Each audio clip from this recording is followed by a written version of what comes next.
tonight how President Trump may try to get around a judge's order that specified no National Guard troops in Portland and renewed hope for an end to the war in Gaza.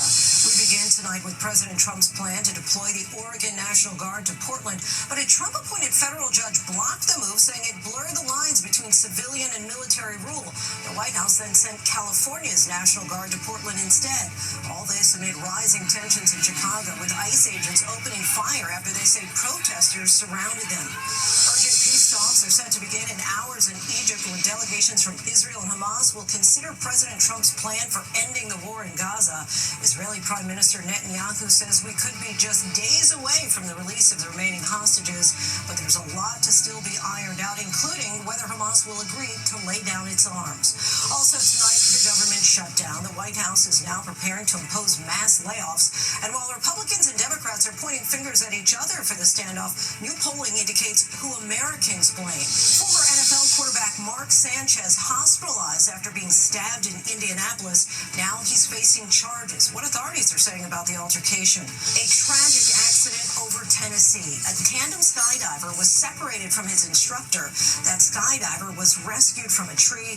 The instructor fell to his death. A beach house believed to be owned by a judge goes up in flames with multiple injuries reported. The investigation into what happened. The frantic rescue effort on Mount Everest, where more than 1,000 people have been trapped by a blizzard. And America Strong tonight, a father bursting with pride and a life-changing phone call to his son.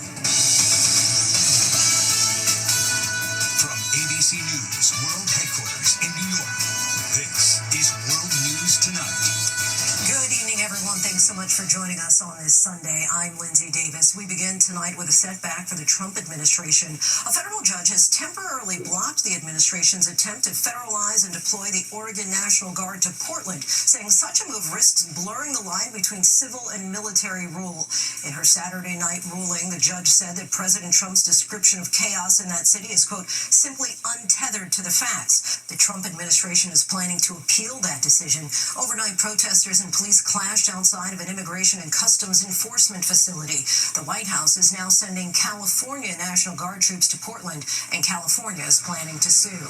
Tensions are escalating in Chicago, where immigration officers shot a woman who they say was armed. She, along with other protesters, allegedly rammed and boxed in agents. This as the president is deploying 300 Illinois National Guard troops to protect federal officers and assets in Chicago. Illinois Governor J.B. Pritzker is accusing the president of creating a war zone. ABC senior White House correspondent Selena Wang leads us off.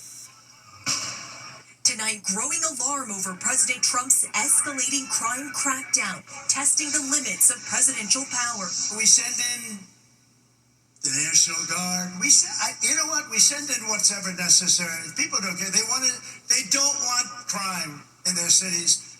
And we're doing it, and we're doing it well. We're doing it like nobody's ever done it before.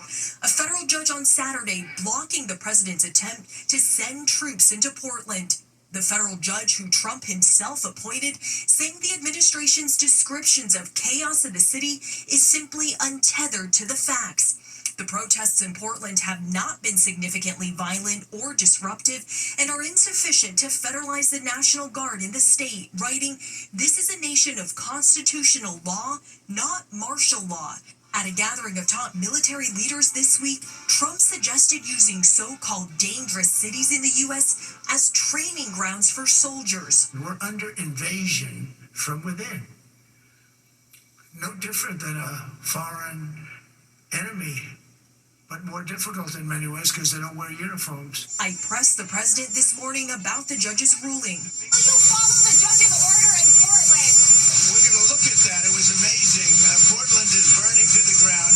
Then hours later, California Governor Gavin Newsom says the Trump administration sent 300 members of the California National Guard to Oregon, calling it a breathtaking abuse of power, saying the commander-in-chief is using the U.S. military as a political weapon against American citizens. The public cannot stay silent in the face of such reckless and authoritarian conduct by the President of the United States. Newsom vowing to take this fight to court. Tensions also flaring in Chicago. Federal officials say an ICE agent shot and injured a woman after agents were allegedly rammed by vehicles and boxed in. 2 people, including that woman, have since been arrested. The president now authorizing 300 National Guard troops to protect federal officers and assets in Chicago against Governor Pritzker's will. Pritzker blasting Trump's crackdown in his state.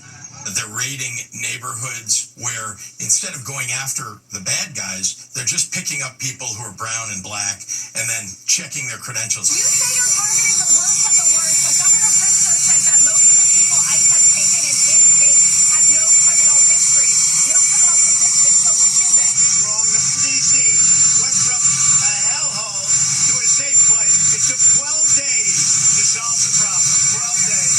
And we're going to do that in Chicago. We're going to do that in Portland. Now, And Lindsay, Governor Newsom says California's National Guard troops are already on their way to Portland as Oregon's Attorney General prepares to sue. But tonight, the White House is defending the president's move, saying that it is within his authority to send in the troop to protect federal officers in Portland. Lindsay? Selena Wang from the White House, thank you. Overseas now to the eve of those critical ceasefire talks between Hamas and Israel in Egypt. Dozens of protesters gathered in Jerusalem today holding cardboard images of the Israeli hostages in Gaza.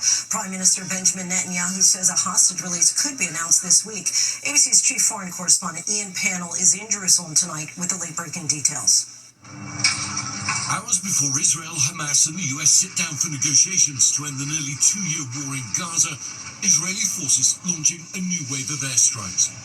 Explosions across the Gaza Strip filled the sky with smoke. This man carrying his lifeless son out of the rubble. It comes as indirect talks get underway in Egypt tomorrow.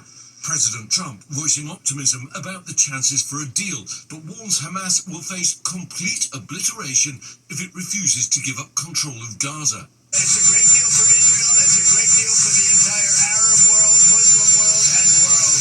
So we're very happy about it. In the US brokered peace proposal, Hamas agreeing it would hand over the administration of the Gaza Strip to a Palestinian body with support from Arab nations. But sticking points still remain. Secretary of State Marco Rubio telling our Martha Raddatz the real challenge will be the issue of disarming Hamas. There are a lot of opportunities here for whoever wants to sabotage it to do so, and that includes Hamas, by the way, or elements linked to Hamas. Overnight, families of the hostages rallying in Tel Aviv as Netanyahu says he believes hostages could be released in the coming days. When will I see my brothers again? We are suspended between hope and dread. We have lived through Hamas lies before. We cannot let another deal collapse. Lindsay, much now hinges on how willing both Israel and Hamas are to compromise, but also how willing, how prepared President Trump is to force the two sides together to try and end this war. Lindsay? Ian, thank you. Back here in the U.S., congressional leaders are still at odds over the government shutdown. Each side blames the other for the impasse. This is thousands of possible termination. Here's ABC's Alex Perche. Tonight, 5 days into the government shutdown, the Trump administration is preparing to follow through on a threat to start mass layoffs and make permanent federal spending cuts in an attempt to pressure unwavering Democrats. President Trump and Russ Vought are lining things up and getting ready to act if they have to, but hoping that they don't. President Trump has already frozen federal funds for projects in 16 states that voted blue in the last election. Democrats have drawn a red line on health care, unwilling to fund the government unless Republicans repeal cuts to Medicaid and extend Affordable Care Act subsidies. Republican leadership has signaled a willingness to negotiate on health care, but only if Democrats agree to reopen the government first. The blame game, however, is bipartisan. I don't care about the blame game. I care about Americans losing their health insurance, rates of death going up, hospitals being crushed, medical services ending in places in rural America. This is a tsunami of Donald Trump's creation. The reason the government is closed is because Chuck Schumer and 43 of his Democrat colleagues in the Senate have decided now to vote multiple times to keep the government closed. A new poll from the Washington Post found 47% of Americans blame President Trump and Republicans for the shutdown, compared to 30% who blame Democrats. But a large swath of Americans, 23%, remain undecided on the issue. Roughly 4 million federal workers could go without a paycheck during this shutdown. Workers like Omar Al-Jassiras, who was furloughed from his job at the Department of Labor last week. One of the biggest concerns isn't so much today, tomorrow, but it's what's going to happen in 2 weeks after we receive our next paycheck. Oh, and Lindsay, in places like Atlanta, they're preparing for this shutdown to continue. The city will start to offer free parking and meal vouchers to TSA agents, part of that group of federal workers forced to work without a paycheck during the shutdown. Lindsay? Alex Prochet for us, thank you. Former NFL quarterback Mark Sanchez is in stable condition after being stabbed in Indianapolis. The Fox Sports analyst is also facing multiple charges, including battery and public intoxication. Authorities say he got into an altercation with a 69-year-old man. Here's ABC's Rena Roy with what we're learning tonight. Tonight, we're learning new details in what prosecutors are calling a physical altercation that sent Fox Sports analyst and former NFL quarterback Mark Sanchez to an Indianapolis hospital in critical condition. We need Mark Carr to come down to Maryland, right across from the convention center, and lock down this alleyway. Authorities say the incident unfolded just after midnight Saturday in a downtown alleyway just blocks from Lucas Oil Stadium. Prosecutors allege Sanchez approached a 69-year-old box truck driver and escalated a dispute about the victim's parked vehicle.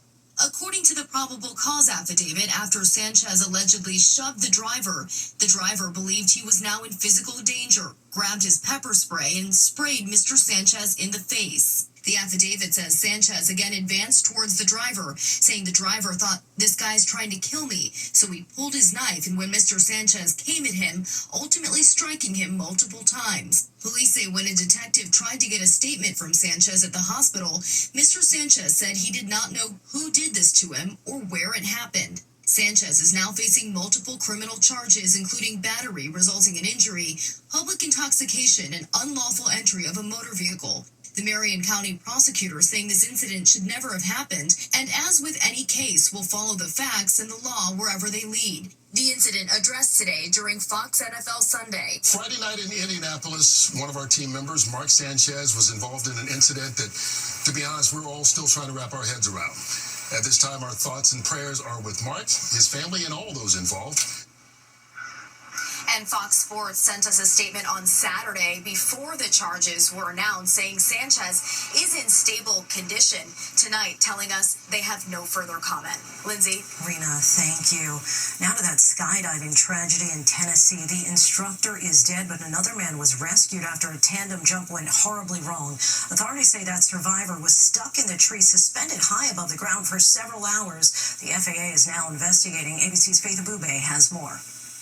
Tonight, authorities investigating a tandem skydive that went horribly wrong, leaving an instructor dead and a parachute jumper stuck in a tree for hours. I saw a reserve chute deploy, and it is probably a mile and a half northwest of the field. The Nashville Fire Department sharing these images from the dramatic rescue Saturday. Arborist Romulus Rude says he cut down a tree to help rescuers. They strapped like 3 or 4 ladders together, tied them together to get up. Police say the skydiver became lodged in a wooded area after he was separated at the plane from a tandem rig with an instructor. The harness got stuck on the side of the step. Then I had to shake and move the rudders around a bit, maneuver them, and then they were able to get free. Our crews entered into what was a very wooded terrain area that had lots of obstacles to overcome. Firefighters eventually used a pulley system to get him safely to the ground. Police say the instructor presumed to have fallen without a parachute. A police helicopter later locating the 35-year-old instructor. He did not survive. Authorities now piecing together what caused the deadly incident. And Lindsay, the owner of the company behind that jump, Go Nashville, Go Skydive Nashville, telling me this afternoon that they're cooperating with the investigation while also supporting the victims and their loved ones. Lindsay. Just a horrible story. Faith, thank you. Overseas now to young people turning digital discontent into a real-world movement. Gen Z protesters are flooding the streets of Morocco across dozens of cities demanding accountability and change. Similar protests are also happening in Madagascar, Kenya, Peru, and Nepal. Let's bring in ABC's Marcus Moore. Marcus, what's fueling these protests? Well, Lindsay, these demonstrations have been ongoing in Morocco for 8 straight days now. Tens of thousands of young people taking to the streets of the capital and other cities calling for an end to government corruption and for healthcare reform.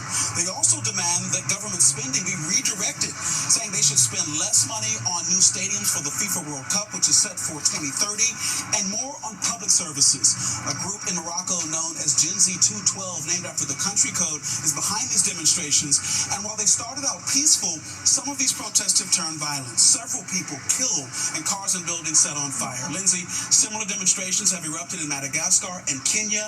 And something else remarkable about these protests is that they have been largely organized on social media sites like Discord and TikTok. In Morocco, the group is calling on the king to address these issues and install a new government. Lindsay. Marcus, thank you.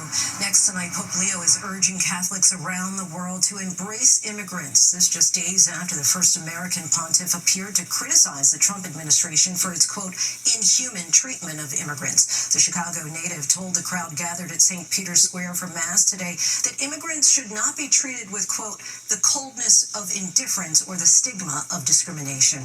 And there's still much more ahead on World News Tonight this Sunday, including the urgent rescue effort on Mount Everest after people were trapped in a blizzard. And investigators push for answers after a house believed to be owned by a judge went up in flames. Next tonight, an urgent rescue effort on the eastern slope of Mount Everest in Tibet. More than 1,000 people have been trapped by a blizzard at 16,000 feet. Roads are blocked. Rescue teams have been sent in to clear the snow. That same weather system brought heavy rains across the border in Nepal. 47 people have been killed in flash floods and landslides. In South Carolina, an investigation is underway into a fire at a house believed to be owned by a state judge. The fire tore through the home in Edisto Beach on Saturday. 3 people were rushed to a hospital for treatment. Their conditions are not known. That home is believed to be owned by South Carolina Circuit Court Judge Diane Goodstein. Authorities have not determined what caused the fire. When we come back, one of the biggest drugstore chains is closed for good, and the stunning sight that had everyone looking up. To the Index, it was once one of America's largest pharmacy chains, but now Rite Aid is no more. The last of its stores closed on Friday. Rite Aid had filed for bankruptcy protection twice in the past 2 years. The company had already sold most of its pharmacy services to rivals, including CVS and Walgreens. Founded in 1962, at one time, Rite Aid operated more than 5,000 stores.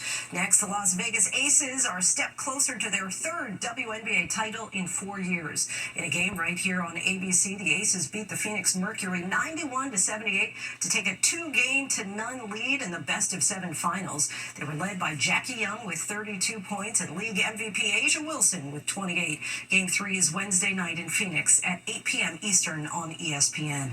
And a spectacular sight today in the skies over Albuquerque, New Mexico. Hundreds of hot air balloons took off in the city's International Balloon Fiesta. High winds kept them grounded on Saturday, but today the weather was perfect for the Mass Ascension, a multicolor extravaganza with balloons of every size and shape as far as the eye could see.